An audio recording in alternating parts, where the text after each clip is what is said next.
Welcome to First Issues Now, the whenever it comes out comic first issues review show. Today we are going to be looking at Monstro Mechanica #1, written by Paul Aller, art by Chris Evanwies, and colors by Shan Weger. Yeah, I probably butchered those names. So first up, the plot.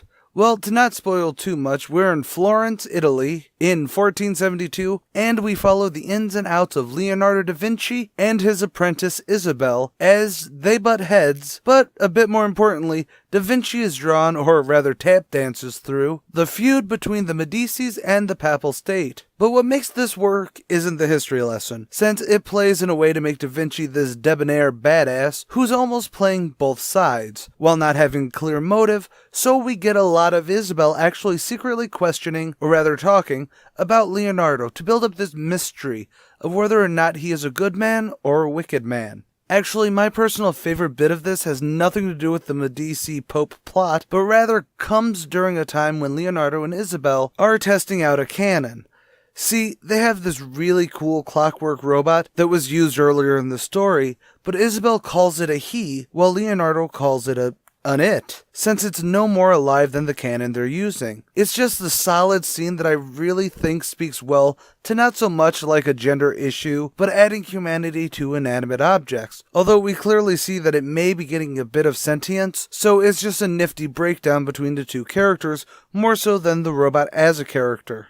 It also makes more sense in context because earlier she was talking about how wearing pants pretty much doesn't make her a boy, but it at least makes society go, okay, we get it, she's a girl, but she's in pants, whatever. It's really cool that way. And as for the art, it is a solid art style.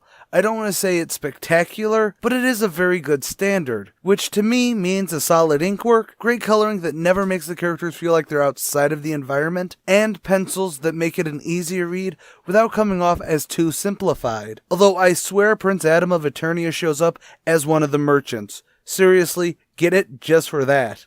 So what is my verdict? I don't have any complaints about the characters, though it does seem to be a trend to do darker takes on historical or mythical events, which isn't bad, just something I've noticed in my backlog of Aftershock books. It's not a bad thing at all, especially when I finally post up my Dark Arc review, coming soon. So, right, yeah, the verdict. Well, my verdict for this is most definitely a buy it. Buy it means that it is worth the cover price, and you at home should definitely give it a buy, and I think it may be something you'll add to your pull list if you haven't already. I think issue 3 just came out recently. But sadly, that is all for today. If you agree or disagree with me on this comic, let me know in the comments below. Also, while you're down there, let me know what you'd like to see on first issues, be it a current first issue, a classic one, a manga, or a webcomic. Yeah, I've got all those shows back up and running. Give us a thumbs up and a share. Like us on Facebook, follow us on Twitter, and please think about donating to our Patreon. It'll help out first issues, considering back when I did this regularly, it cost about $60 a week, and the other shows we have on this channel, like Binging on Comics, a Comic a Day, and ComicSins. With all that said, I'm the Comic Archivist, and stay golden, Inklings.